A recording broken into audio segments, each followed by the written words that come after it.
Assalamu alaikum wa rahmatullahi ta'ala wa barakatuh. We welcome you today to a new program of Toward a Civilized World.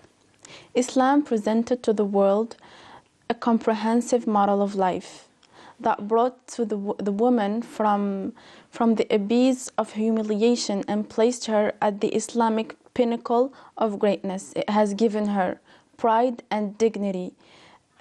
It has put her on high position and status. And by that, it has laid the foundation for a virtuous and pure Islamic society. Talking about the woman, the status of the woman, and dignity and complementarity, we're hosting today Professor Mimouni. Welcome, Professor. Thank you. Dr. Belghait, welcome.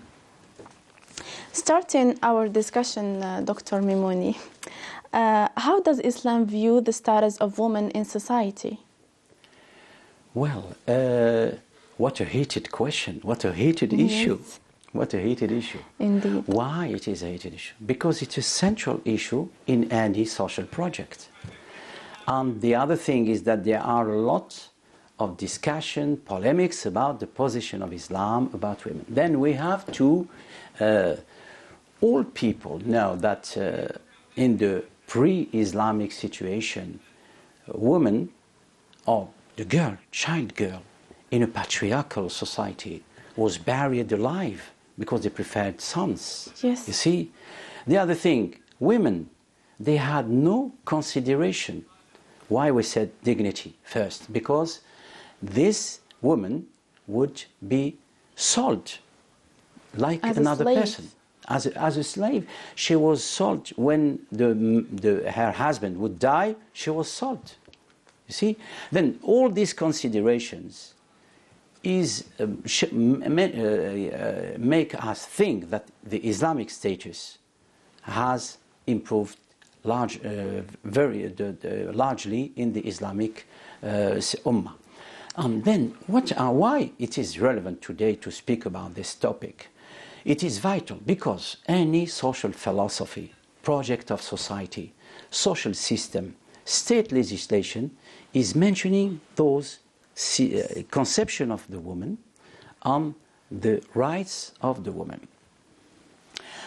Religion in this has an important part because it delineates its status within its spiritual, moral, social, family, public, economic framework. Then, what is the relevance? That is the first thing. Then the other thing is about the major changes, because in the traditional society, maybe the discussion, polemics wouldn't uprise like that.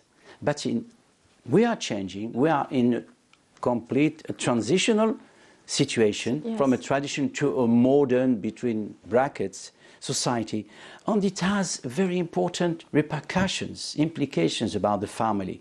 The traditional order is not operating or is difficultly operating. There are changes that affect the position of women, that influence her autonomy, shapes the family, that destabilize family, and then this is important. Due to these changes, we can see there are widening gap into the interpretation of the status of women within especially the different tenets of the Islamic conception. Its rights, her place, her obligations by groups, by organizations, and so forth. There are new challenges. Then what is the real position? What the medial position according to the text? The right position. And there are some ill conceptions, that woman, Islam, is ill-treating women. Then we have to return to the status, and to the states, and to the verses of the Quran which are mentioning its high spiritual situation, social and so forth. Yes, thank you, Doctor. Well, maybe add into this, if you don't mind. Please, yes. Yes. During the Islamic civilization, we have never had an issue called the issue of women. or woman has never been a problem during the Islamic civilization. So I think this should be the beginning of any discussion about this topic. Yes. And we need to make an agreement that the Almighty Allah, who revealed the Holy Quran to the Prophet Muhammad with the religion of Islam, has announced since the beginning that as a male and female we have been created from the same soul. يا أيها الناس اتقوا ربكم الذي خلقكم من نفس واحدة. Means, all mankind, fear your Lord who has created you from the same soul, one soul. من نفس واحدة وجعل منها زوجها. That means he made from its pair, or a couple, or husband and wife. زوجها وبث منهما رجالا كثيرا ونساء. Nisa, male and female.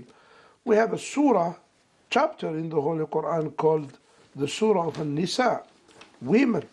This is 14 centuries ago.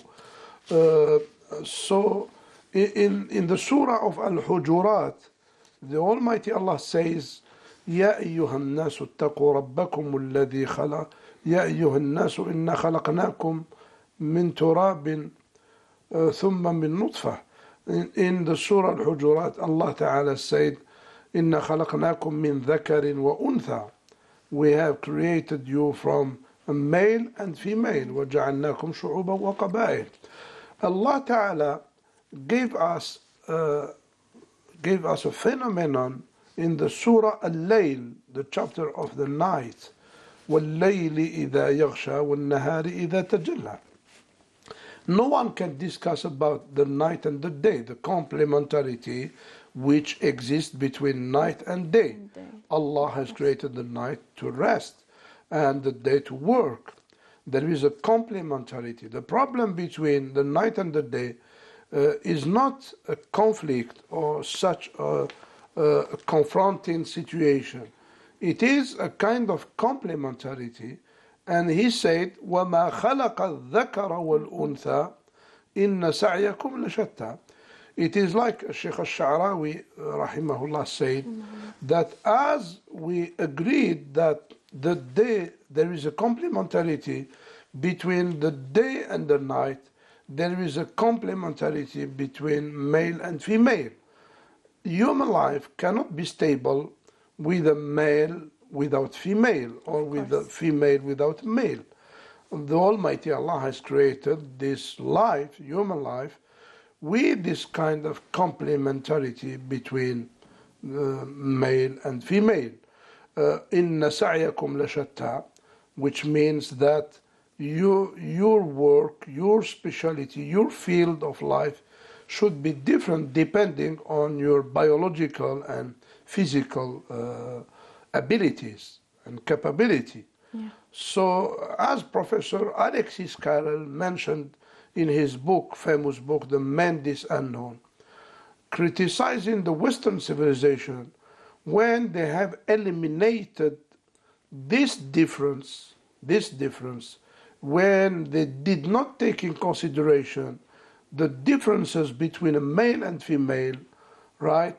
He said, our biggest mistake in the Western civilization is when we have eliminated these differences between male and female. That means we have appointed a woman doing the work of a male and a male doing the work of female. Yeah. He said that this is one of the mistakes of the Western civilization.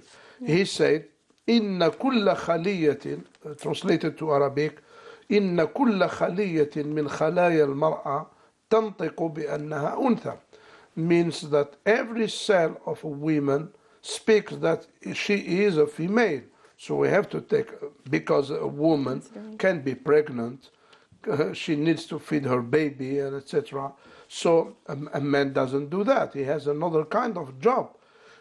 So that's why Islam since the beginning has revealed, has solved this issue. Yes. That's why we have never had such problem in during our civilization. Yes. The Prophet Muhammad asked us, ordained us to teach women as we teach men. طلب العلم فريضة على كل مسلم ومسلمة. Yes, talking about this. Muslim scholars have learned from male as they have learned from women. Al-Hafiz ibn Asakir, the famous Syrian historian, has learned from 80 women teachers. Al-Hafiz ibn Hajar al-Asqalani has learned, he had teachers as women, right? Women as teachers in Fath al-Bari, right? He has many women as teachers. We have never had such problem. Now the Western civilization, through globalization, they want to force the Muslim world to face the same problems they are facing, to import. The Western world, yes. I mean, maybe some of our people, they like to import others' problems, and the Western world wants to export his problems to the Muslim world. Yes. That's all. That's all. Well, can you please tell us about the rights granted to women toward Islam and how they contribute to their dignity, to the dignity of women? Maybe I leave that to Professor Mimouni. Okay, Professor Mimouni, would you please before that, answer because us? I would like to mention one thing. Yes. What Professor mentioned, one thing about min nafsin wahida, from one soul. He created from one soul. Yeah. This is very important, this word, because this is considering the same equality between man and woman on the spiritual, on the ontological, al-wujudi lil-mar'ah, of the woman. The same thing. And it can not be said by the other religions who are considering that ontologically women is lower than man. The other thing he mentioned about zawjain also, zawj mentioned, it can be two sexes, of course, yani of man and woman, female and female. It also means zawjain, couple. It means a pair. It means a partner. In life, it's partner. Yeah. You see, this is important. I would mention one of our professor who died, rahimahullah, Professor Ahmed Arwa, who made two major books about Islam, Islam on civilization. He made a book in French, I don't know if it's translated in Arabic, L'Islam et la morale du sexe. Islam on akhlaq, الأخلاق بين الجنسين في الإسلام. He's saying something. Islam rests upon sidq. You see, it means sidq, truth. On truth about a situation, in a situation between man and woman. And he knows what is the nature of man and woman. He is not following the whims of individuals or groups, be it in the Jahiliyyah, which was burying the girl alive. Alive, yes, burying the girl alive. And he changed be it the new situation where there is confusion and there are words which are seemingly scientific, which are not gender identity now. Gender identity, that means you choose your own gender. you choose your جنس يعني تختار جنسك يعني الآن يعني which is completely against the nature of man. But what he says, truth. Then he said, on all equivocal situations, blurred situations, Islam is about truth. And he said, there are three criteria in the relation between man and woman, and very clear. First of all, the criteria of identity of the nafs and insan, identity of between man and women. And he said, which implies equality, moral equality in front of God and in front of man. First of it. And same responsibility. The second criteria, which explain the difference. He said, criteria of difference, which implies a moral related with functions, related what he's saying, distribution, complementarity of the distribution of social roles. Yes. He said, I cannot change. The man is fecunding. The woman is giving birth. You cannot change, which is natural law. Then there are obligations, but the function, if man, for example, a woman is giving birth, the husband has to take her with affection. He has to help her in this childbirth. He has given him, he has protect her, provide her provisions, anything. This is the distribution of it. The third thing is the criteria of equity, which harmonize the rights and the duties between man and woman. And before this, we didn't I bring some of the surat, some of the verses in the Quran. There are lots, as he mentioned. I won't mention which one is a long verse, but it has its impact about the moral equality, the spiritual equality. Every woman, every man, woman, and mu'mina, which is doing his action, will be rewarded. And this is the first one, which is in Surah Al-Ahzab. I would say it in English and with accuracy. No Muslims, man and woman, for Muslim men and women, for believing men and women, for devout men and women, for men and women who are patient and constant, the degree, for men and women who humble themselves, for men and women who give in charity, for men and women who fast, for men and women who guard the chastity, and for men and women who engage man in Allah's praise. For them has Allah prepared forgiveness and great reward. This is on the spiritual. Look at this image. The second verse is making the concrete action between man and Muslim. It's not only at the status, it is a dynamic status now. والمؤمنون والمؤمنات بعضهم أولياء بعض. I translate. In Surah At-Tawbah, the believers, men and women, are protectors one of another. مؤمنون بعض أولياء بعض. That is, protect each other. They enjoin, this is the objective of Islam. They enjoin what is just and forbid what is evil. They observe regular prayers, practice regular charity, and obey Allah and His Messenger. On them will Allah pour His mercy, for Allah is exalted in power and wise. Allah has promised to believers, men and women, He repeats, gardens and their which river flow to dwell therein, on beautiful mansions in garden, etc., etc. Okay. This is the answer that you see. Yes. Adding to this also, I think we need to inform our audience that in Islam, we know that Islam has elevated the level of a woman. Yes, he considered her as a noble person. And as a man can become righteous, woman in Islam can become righteous also, and pious. The first follower of the Prophet Muhammad was his wife, woman, Khadija, radiallahu anha. May Allah be pleased with her.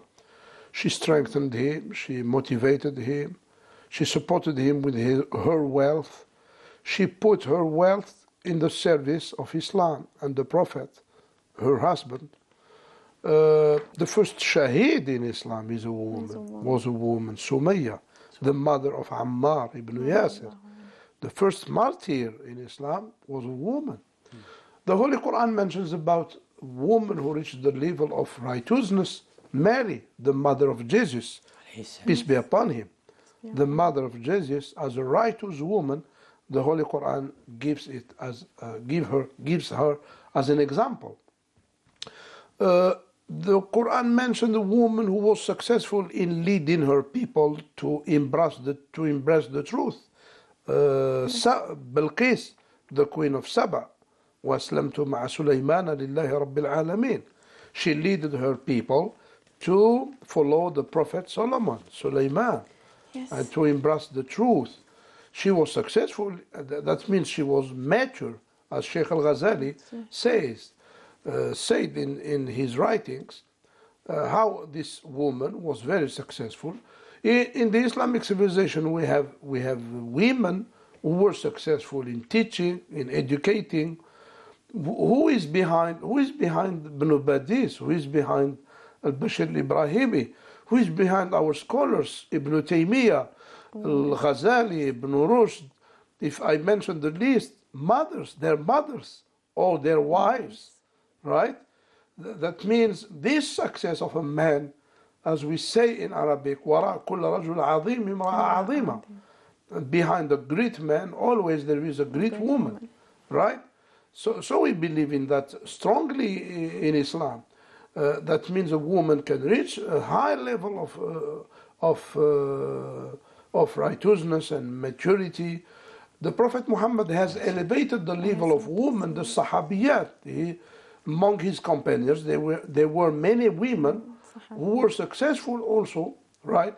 Who motivated the Sahaba to defend the truth and to sacrifice their lives for Islam. Yes. Right? So here I think when we talk about the right of women, Islam is the first religion where we find the rights to heritage, the inheritance rights, mawarith, and who gave great portions and parts in the inheritance to women, as a mother or as a wife or as a daughter, as a or sister, as a granddaughter, right? We know the rights between husband and wife, the rights and the duties, the obligations. Islam is clear about that since the early ages of Islam. Yes. Maybe in the recent centuries, 17th, 18th, in the Western world, they are still discussing if a woman is a human being or she is a devil. We know the famous conference or seminar in the Western world to discuss whether woman is a human being or she is a devil. Yes. We know that a woman in some extremist religions is deprived to touch their sacred book. Yes. In Islam, we have many women, thousands of women who memorized the Holy Quran, who taught the Holy Quran, the Hadith of the Prophet. Yes. We know the narrative specialization among women of Sahih al-Bukhari. Yes. Karima, who was one of the famous narrator of the Sahih al-Bukhari. I think when some secular people accuse Islam to put women in the lower level of life, I think either they don't know Islam, right, or they have something wrong against Islam. That's yes, all. Obviously. Thank you. Well, what can you tell us in conclusion about this subject? Maybe we'd have to make another episode or show because about we have a few their rights rights, left. because they have to delineate with the rights. I would just mention that, to conclude probably, is that Islam, seeing that the woman was ill-treated in other situations, is giving over psychological importance. For example, he's saying that the Prophet ﷺ saying is that make equality between your children. If I would favor the girl for the psychological aspect, the affection. Yes. You see, about the wife is the same. There are psychological dimensions over this. Before we speak, there is, for example, as a mother. The title of this show is about the paradise and the feet of the mother. You see, then this is a complete system. Before we speak about the detailed rights and things like that, we should make another episode about the rich women, because there are people who can argue, for example, about hijab, about some restrictive rules, why Islam has ordained a woman to cover her physical beauty and so on. I think we need another session, as Professor Memouni mentioned, because we need to clarify such things, Yes, so many right? things. To convince our people and the others that when Islam bring a legislation of something, it is in the interest of a woman and family, Of the and in the society. interest of a human being, a male and family, Yes. and the union of the society and the Yes, stability indeed. of our human life. Yes, thank you, doctors. We have arrived now to the end of today's discussion. Thank you for being with us. So goodbye. Thank you.